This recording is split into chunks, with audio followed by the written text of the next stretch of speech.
네, 리포터 뚜껑 열어보는 시간 돌아왔습니다. 오늘은 임유영 아나운서와 함께합니다. 어서 오세요. 안녕하세요. 네, 반갑습니다. 오랜만에 또 임유영 아나운서 리포터 뚜껑 열어볼 텐데요. 오늘은 어떤 리포트부터 확인해 볼까요? 네, 최근 외국인 투자자들이 우리 시장을 계속 빠져나가고 있습니다. 분위기도 참 안 좋은데요. 네. 이런 가운데 매수하고 있는 러버콜을 받고 있는 종목이 있습니다. 네. 거기에다가 개별적인 호재까지 않으면서 주가가 상승세를 보여주고 있는데요. 네. 함께 보시죠. 바로 레고캠 바이오입니다. 네. 하나증권에서는 오늘 아침 리포트를 제시했는데요. 쌓아가는 레퍼런스 23년의 성과로라면서 내년에 대한 기대감을 나타냈습니다. 투자 의견은 따로 없었습니다. 네, 레고캠 바이오 그렇다면 오늘 주가는 어떨까요? 현재 구간의 주가 움직임은 1.5% 오른 44,000원 기록이 되고 있습니다. 자, 그러면 레고캠 바이오의 긍정적인 장점 하나씩 좀 열어볼까요? 네, 일단 글로벌 바이오 업체인 미국의 암젠과 큰 규모의 딜을 체결을 했습니다. 네. 함께 보시죠. 암젠은 이 항암 시장에서 굉장히 선두주자로 꼽히고 있는 기업인데요. 계약 규모가 무려 1조 6천억 원이고요. 네. 어떤 것을 기술 이전을 했느냐 봤더니 ADC였습니다. 네. 혹시 도훈 앵커님 ADC 아시나요? 몰라요. 네, 그래서 알겠습니다. 다음 장 통해서 또 바로 알려드리도록 네. 하겠습니다. ADC란 항암, 항체 약물 복합체라고 합니다. 네. 이조차도 좀 단어가 어려운데요. 조금 더 쉽게 설명을 해보자면 필요한 부위에 바로 이 약물을 침투시키는, 전달하는 기술입니다. 네. 이 기술을 활용하면 암세포에 신속 정확하게 도달할 수 있고요. 또 부작용도 작고 여기에 치료 효과가 높아서 시장에서 특히 항암 시장에서 큰 관심을 가지고 있는 상황입니다. 네. 관심이 크다는 것은 시장의 딜 규모만 봐도 알 수 있는데요. 다음 그래프를 통해서 함께 확인해 보도록 하겠습니다. 네. 모빌리티별 딜 규모 추이입니다. 모빌리티란 약물을 만드는 데 사용되는 기술인데요. 네. 보시는 바와 같이 용어는 좀 어렵지만 빨간색으로 체크해 놓은 것을 보시면 바로 이게 ADC입니다. 많은 기술들 중에서 첫 번째 제 손이 가리키고 있는 데가 네. 소분자 의약품인데 제일 높은 게 20년도, 네. 21년도, 22년도 갈수록 낮아지고 있습니다. 그러네요. 딜 규모가 줄어들고 있고 다른 것들도 보시면 대체적으로 그런데 두 가지가 상승 곡선을 그리는데 그중 ADC가 이 회색 곡선을 보시면 네. 22년 올해에 크게 딜 규모가 늘어났다라는 것을 결국 확연한 확장세를 보였다라는 것을 알 수 있었습니다. 네, 이렇게 딜 규모가 늘어난 것은 뭐 ADC 관련해서 시장이 굉장히 성장성이 좀 높아지고 있는 것 같아요. 네, 맞습니다. 시장의 성장성은 물론이고요. 네. 이 국내 시장뿐 아니라 글로벌 시장에 대한 기대감이 굉장히 높은 상황입니다. 글로벌 시장에서는 세계 ADC 시장 네. 매년 22%씩 성장을 하고 있고요. 그러네요. 그런 가운데 국내 기업인 레고캠이 12건 기술 이전을 한 상황인데 누적 계약 금액이 6조 5천억 원이라고 합니다. 네. 이렇게 큰 관심과 사랑을 받으면서 앞으로도 주가가 좀 더 오르지 않을까라는 것이 하나증권의 이야기였습니다. 네, 글로벌 빅파마와의 협업도 있다고 하는데 어떤 기업과 협업을 하는지 궁금한데요. 지금 내용을 좀 보도록 할까요? 네, 글로벌 빅파마와의 협업은 앞서 말씀드린 암젠이었고요. 레퍼런스를 그럼으로 인해서 당연히 확보는 된 거고 네. 앞으로 추가 기술 이전도 아무래도 글로벌 기업과 협업을 했기 때문에 이제 다른 기업과도 또 협업을 하지 않을까 그런 네. 기대감이 유효하다라는 이야기였습니다. 네, 레고캠 바이오에 대한 내용들을 쭉 확인해봤는데 사실 바이오 얘기는 분명히 이거 내가 이해할 수 있어야 되는데 하는 생각 하시지 마세요. 예, 이해는 안 되고요. 숫자와 또 관련된 시장이 몇 % 성장하는지 그 부분만 확인해 보시면 되고요. 주가 흐름을 좀 보자면 최근에 이렇게나 많이 올랐습니다. 최근에 이렇게나 많이 오른 움직임들 중에서 보면 10월 이후에 주가의 상황이 좋아졌다라는 것을 차트를 통해서 확인해 볼 수 있는데요. 최근에는 6거래일째 계속된 상승 흐름 하루도 빼놓지 않고 오름세를 보이고 있습니다. 오늘도 시장이 하락함에도 불구하고 주가는 이렇게나 오르고 있고 앞으로 시장에 대한 성장성 그리고 관련된 기업인 레고캠 바이오의 실적, 주가의 성장도 기대해 보도록 하겠습니다. 첫 번째 리포트 뚜껑 레고캠 바이오 열어봤고요. 이어서 두 번째 리포트 뚜껑도 열어보겠습니다. 네, 두 번째 리포트는 포스코 홀딩스입니다. 신한투자증권에서 제시를 했는데요. 네. 내용 함께 보시죠.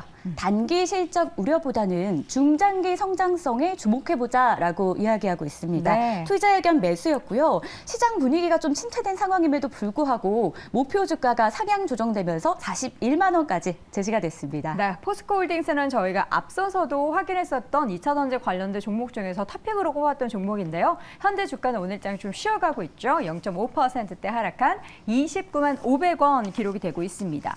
일단 아쉽게도 4분기 실적은 조금 부진한가 봐요. 네, 맞습니다. 일단 실적부터 체크를 해봐야겠죠. 네. 실적의 경우에는 매출이 19조 6천억 원, 영업이익이 약 7천억 원 규모입니다. 네. 3분기보다는 기대치를 좀 하회할 것으로 전망이 되고 있는 상황이었고요. 그 이유로는 포항 냉천 범람으로 인해서 설비 가동이 좀 중단된 영향을 받아갑니다. 4분기 중에 순차적인 재개 가능성이 있음에도 불구하고 일단 판매량이 3분기 수준까지는 회복되지 못할 것이다 라는 이야기가 나오고 있는 겁니다. 네. 다음 장 보시면요. 또 본업 철강 부분도 다소 부진합니다. 4분기 영업이익이 3분기보다 역시 낮게 나올 것으로 예상이 되고 있는데요. 네. 판매 단가가 하락되고요. 또 앞서 말씀드렸던 3천억 이상 설비 복구하는 데 비용이 들면서 그쵸. 수선비, 재료비가 반영되면서 본업의 부진도 예상이 되고 있었습니다. 네, 그럼에도 불구하고 기대감을 갖고 목표 주가를 상향 조정하는 건 내년에 대한 기대감이 있기 때문이겠죠? 맞습니다. 이제부터는 기대감에 대한 이야기를 해보도록 하겠습니다. 바로 목표 주가가 상향된 이유는 내년 실적 그리고 또 하나 리튬이었습니다. 네. 이 두 가지 키워드 중에서 실적 먼저 보실 텐데요. 점진적 실적 회복세가 예상되고 있습니다. 내년부터는 그런 흐름을 예상하고 있었고요. 또 1월에 열연 가격이 인상될 것으로 보이고 여기에 스프레드도 개선되고 판매량도 개선될 것으로 전망이 되고 있습니다. 그러니까 올 4분기에 바닥을 확인하고 내년 1분기부터는 다시 상승세를 나타낼 것이다라는 것이 증권가의 판단이었습니다. 네.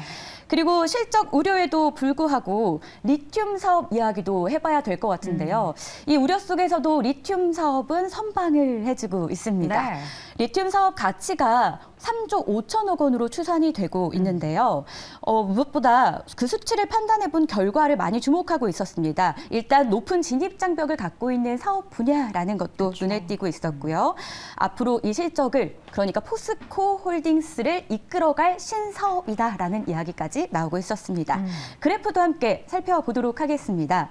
수요와 공급에 대한 이야기인데요. 보시면 회색 막대기가 네, 막대선이 네. 수요이고요. 남색이 공급입니다. 네. 너무 확연하게 보입니다. 리튬 그러네요. 부분에서는 수요가 훨씬 높고 공급이 적은 상황이라서 결국 미래 수요를 충족시키지 못하는 즉 공급 부족 현상이 나타날 것이다라는 이야기가 나오고 있습니다.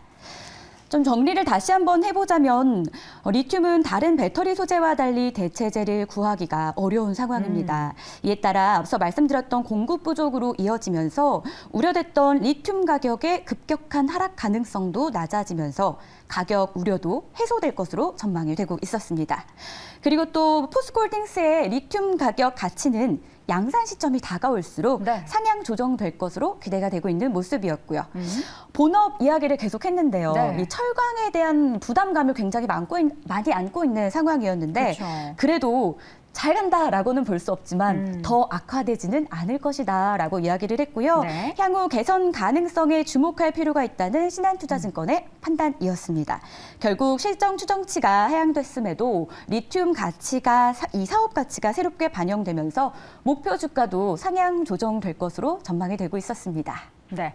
지금 마지막 내용을 보면은 대체재가 없는 배터리 리튬이다라는 이야기를 합니다. 사실 그 포스코가 가지고 있는 그 호수 있잖아요. 네. 그 호수가 이렇게 많은 가치를 창출해낼지 누가 알았겠습니까? 다른 나라 혹은 기업에서 열심히 그 호수를 뭔가 개발해내려고 뭔가 있을 것이다 파고 팠지만 거기에서 멈췄을 때 포스코 그룹은 멈추지 않고 조금 더 파냄으로 인해서 그 리튬이 거기서 발견이 된 겁니다. 그 가운데 여러 가지 관련된 산업에 있어서의 수직 계열화를 만든 부분도 이 기업의 시장에서 성장성을 가지고 있는 경쟁력을 가지고 있는 그 요인이라고 볼 수 있겠는데요.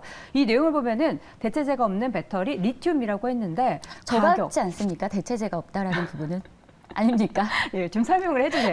네. 대체제 앞서 말씀드렸는데요. 대체제 다른 배터리들은 사실 대체제가 좀 네. 있는데 리튬은 대체제가 없다라는 이야기가 그쵸. 나옵니다. 아예 없는 것은 아닌데 아직까지는 개발하고 있는 단계라고 합니다. 네. 그렇다 보니까 리튬 가격 결국에는 급격하게 하락할 가능성이 없고요. 이게 안 보이네요. 화살표가 없다, 낮다라는 거죠. 네. 네. 그동안 리튬 가격에 대한 좀 우려감이 있었는데 결국 이 우려감도 해소될 것이다라는 이야기가 나온 겁니다. 네. 그리고 그래서? 양산 시점부터 사업 가치 상향 조정도 역시 기대되고 있었습니다. 네, 여러 가지 투자 포인트가 있고요. 여러분들도 관련해서 포스코홀딩스의 리포트를 찾아보면 관련한 내용을 조금 더 자세하게 확인해 보실 수 있을 겁니다. 포스코홀딩스의 주가 움직임 보겠습니다. 우리 임영 아나운서가 이야기했던 것처럼 사실 포스코에 악재가 발생이 됐음에도 불구하고 이렇게 견조하게 주가가 오를 수 있었던 것은 리튬 빨이었습니다.